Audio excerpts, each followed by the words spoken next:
बिस्मिल्लाहिर्रहमानिर्रहीम। Next lecture number 10 हमने chemistry का पढ़ना है। लोरी ब्रॉन्स्टेड कंसेप्ट या ब्रॉन्स्टेड लोरी। ब्रॉन्स्टेड लोरी इसलिए लिखते हैं कि बी पहले आता है alphabetically. Bronsted Lowry concept of acid and base. FSc में इसका नाम पढ़ेंगे लोरी ब्रॉन्स्टेड। चाहे पहले इसका नाम लें या उसका नाम लें, नेम है ये। एसिड एंड बेस, आर्हेनियस का आपने कल पढ़ा था।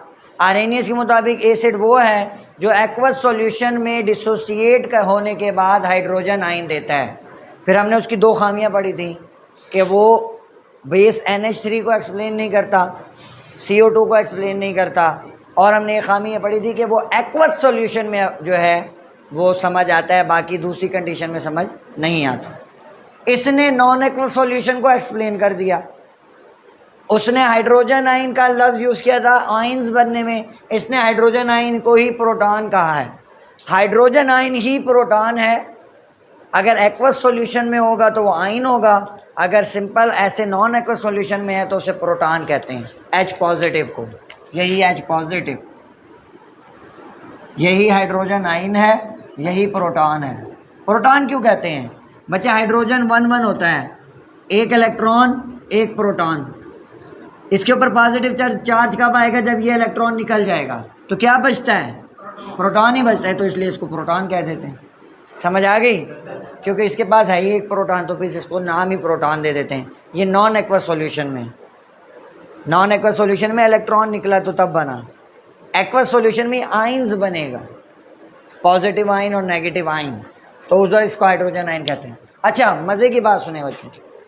1923 में डैनिश केमिस्ट था ब्रॉन्स्टेड। डैनिश, डेनमार्क का रहने वाला ब्रॉन्स्टेड, और इंग्लिश यानी इंग्लिस्तान रहने वाला केमिस्ट था लोरी।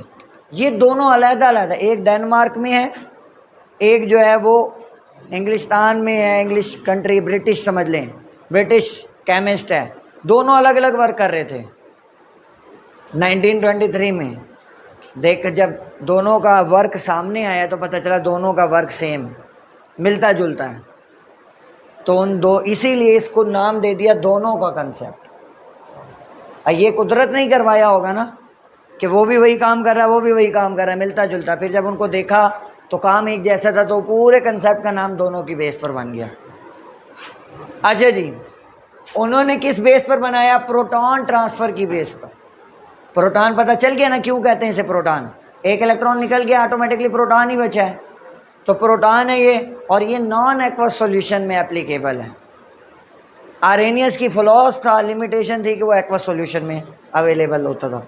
अब इसके मुताबिक एसिड इज़ अ सब्सटेंस। वो सब्सटेंस मॉलिक्यूल भी हो सकता है, वो आयन भी हो सकता है, वो कैटाइन, एनाइन, एटॉम और पॉजिटिव चार्ज, नेगेटिव चार्ज, कुछ भी हो सकता है। Which can donate proton to another atom, जो किसी दूसरे एटम, किसी दूसरे मॉलिक्यूल, किसी दूसरे आयन को प्रोटॉन H पॉजिटिव देने की सलाहियत रखता है, उसे एसिड कहेंगे। आप किसी को पैसे उस वक्त दोगे जब कोई लेने वाला हो, हवा में तो नहीं फेंक रहे, तो जो ले रहा होगा उसे बेस कह देंगे। Base is a substance which can accept proton from other atom. वो अदर एटम क्या होगा? एसिड। यहाँ अदर एटम क्या होगा? बेस। दोनों ये वाला कंसेप्ट इकट्ठे पढ़ सकते हैं, एसिड और बेस। एसिड उसी वक्त प्रोटॉन देगा जब बेस लेगा। जब लेने वाला कोई ना हो तो किसे दोगे? और बेस उसी वक्त प्रोटॉन लेगा जब उसे कोई देगा।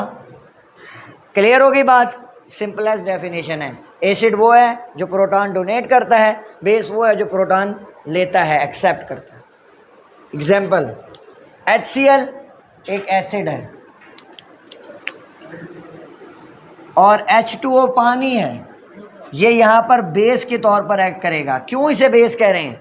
देखो, ये वाला H निकला, वो इसके पास चला गया, H3O पॉजिटिव बन गया, इसने एक्सेप्ट किया ना, तो ये एक्सेप्ट करने वाला बेस, देने वाला क्या है? एसिड। ये देखो इधर से H निकल गया, इसने दिया तो Cl बच गया ना। तो ये क्या है, ये भी आपको यहाँ बताऊंगा, कॉन्जुगेट एसिड और कॉन्जुगेट बेस में। इसी तरह से HCl प्लस NH3, HCl ने इसको दिया, एसिड है, ये NH3 बेस है। इसी NH3 को आर्रेनियस एक्सप्लेन नहीं कर सका था, लोरी ब्रॉन्स्टेड ने कर दिया, तो उनका अलहदा कॉन्सेप्ट बन गया। ये बेस है, देखो कैसे पता चला बेस है कि NH3 ने प्रोटॉन एक्सेप्ट किया तो NH4 बन गया। HCl कैसे एसिड है कि इसने प्रोटॉन डोनेट किया तो Cl। यहाँ पर कहीं मैंने एक्वस का लफ्ज़ यूज़ नहीं किया, नॉन एक्वस कंडीशन। क्लियर। अब व्हाट इज़ कॉन्जुगेट एसिड, अगर ये लॉन्ग क्वेश्चन आ जाए ना, ये बहुत मज़े का क्वेश्चन है, इसमें नंबर कटने के मिनिमम चांसेस हैं। आप डेफिनेशन एसिड की लिखोगे, एक एग्जाम्पल लिख लो, डेफिनेशन लिखोगे बेस की, एक एग्जाम्पल लिख लो, फिर आ जाओगे कॉन्जुगेट एसिड और कॉन्जुगेट बेस, उसकी डेफिनेशन एग्जाम्पल, उसकी डेफिनेशन एग्जाम्पल, और फिर लास्ट में आप लिखोगे एम्फोटेरिक। यानी 1 2 3 4 5 डेफिनेशन का एक सवाल है, और ये 5 डेफिनेशन अलहदा से शॉर्ट आ सकती है, ख़ास तौर पे ये एम्फोटेरिक। What is amphoteric. अच्छा जी, व्हाट इज़ कॉन्जुगेट एसिड। जब बेस है, जब बेस प्रोटॉन को एक्सेप्ट कर लेगी, वो एक लफ्ज़ यूज़ करते हैं ना, अगर किसी ने किसी के पैसे देने हो या उसकी कोई बात पता हो उसको, तो वो कहता है ये इसकी बात मुझे पता है, मेरा काना है, यानी इसका मुझे एक राज पता है, इसने मेरे पैसे देने, ये पैसे लेके भाग गया, ये उसके पैसे लेके भाग गया, मुझे पता है। तो बेस इसी तरह जब प्रोटॉन को एक्सेप्ट कर लेता है ना, तो वो एसिड बन जाता है। बेस प्रोटॉन एक्सेप्ट करने के बाद एसिड बन जाएगा, लेकिन कौन सा एसिड होगा, conjugate acid. Base proton accept करने के बाद, गौर से सुनो, एसिड बन जाएगा, लेकिन प्योर एसिड नहीं है, एक्सेप्ट करने के बाद बना, इसलिए लफ्ज यूज किया इसके साथ कॉन्जुगेट। एसिड प्रोटॉन देने के बाद बेस बन जाएगा, लेकिन कौन सी बेस, पहले तो प्योर उसके पास था ना, अब उसने दे दिया, देने के बाद बन तो वो बेस गया, लेकिन कौन सी बेस बन गया, कॉन्जुगेट। क्यों कॉन्जुगेट बेस कह रहे हैं, क्योंकि जो इसने दिया था ना, अब इसके पास वापस लेने की सलाहियत भी तो आ गई है, अब दोबारा भी तो ये वापस, चलो मेरे पैसे वापस कर, वापस ले सकता है ना। तो अब ये देखो, what is conjugate acid, a species which is formed by accepting proton by a base, base के प्रोटॉन एक्सेप्ट करने के बाद वो एसिड बन जाता है conjugate. A species which is formed, वो स्पीशीज जो बनती है by accepting proton by a base, base के प्रोटॉन एक्सेप्ट करने के बाद, उसे हम कहते हैं कॉन्जुगेट एसिड। एग्जाम्पल देखें, HCl प्लस NH3, ये एसिड है, ये बेस है। NH3 ने प्रोटॉन एक्सेप्ट कर लिया, अब ये क्या बन गया, एसिड। कौन सा एसिड, कॉन्जुगेट एसिड। इसने प्रोटॉन दे दिया, प्रोटॉन देने के बाद अब ये कौन सी बेस बन गया, कॉन्जुगेट बेस।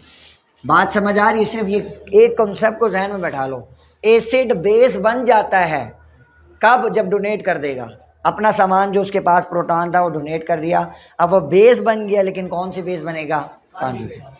इसकी अगली डेफिनेशन देखो, a species which is form by donating a proton by an acid, acid के प्रोटॉन डोनेट करने के बाद जो चीज बच जाती है वो क्या है, कॉन्जुगेट बेस।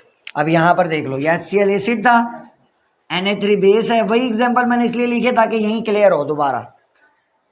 ये NH4, ये NH3 NH4 में चेंज हुआ ना, तो इसने क्या किया, प्रोटॉन एक्सेप्ट किया, बेस थी, एक्सेप्ट करने के बाद क्या बन गया, एसिड। कौन सा एसिड, कॉन्जुगेट। अब इसको देखो, Cl है, HCl था, इसने प्रोटॉन क्या कर दिया, डोनेट, एसिड था, एसिड से ये बचा, तो ये अब क्या बन गया, बेस। कौन सी बेस, क्लियर है ना ये बात, एक दो दफ़ा गौर से पढ़ोगे इसे बार बार ना, ये फिर सारी ज़िंदगी नहीं भूलते। एसिड बेस बन जाएगा, कब बनेगा, जब वो अपना सामान डोनेट कर देगा, ठीक है। अब एक टर्म है इसमें जो आपने यूज़ करनी है, वो है एम्फोटेरिक।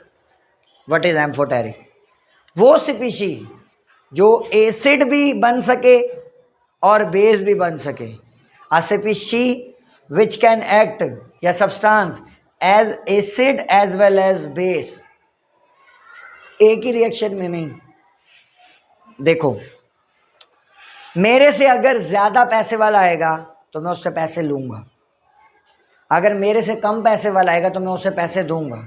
अब मैं ले भी रहा हूँ और दे भी रहा हूँ, मैं एसिड भी बन रहा हूँ, बेस भी बन रहा हूँ, मैं एम्फोटेरिक हूँ, दरमियाना हूँ।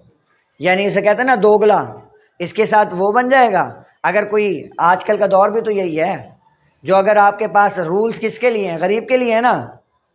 कोई हैवी वाला बंदा आता है उसको छोड़ देते हो, पुलिस वाले गरीब को रगड़ देते हैं, पुलिस वाले एम्फोटेरिक है, प्योरली एम्फोटेरिक है। जो उनको पैसे दे देगा ना चुप कर देंगे, और गरीब को कूटेंगे, रगड़ेंगे सही से, यानी उससे पैसे तो नहीं देंगे, उससे जूते ज़रूर देंगे, तो वो एम्फोटेरिक है। यहाँ से याद रखना, the substance which act as acid as well as base, ये लास्ट टाइम भी आया पेपर में, इसी टाइम जो अभी पेपर हुए हैं। अब इसमें एग्जांपल देखो, HCl क्या है, Na3 क्या है, बेस, पता है ना। अब दोनों में H2O कॉमन है। देखो HCl ने अपना H2 कर दिया, इसको H3O पॉजिटिव बना ना, इसने एक्सेप्ट किया, तो ये यहाँ पर क्या है, बेस। एसिड आया तो ये बेस बन गया। अब देखो, जब बेस आई तो अब ये क्या करेगा, ये अपना प्रोटॉन इसको देता है, ये बन गया NH4, NH3 बेस बन गई, NH3 ने एक्सेप्ट कर लिया, और H एक चला गया तो क्या बचा, OH।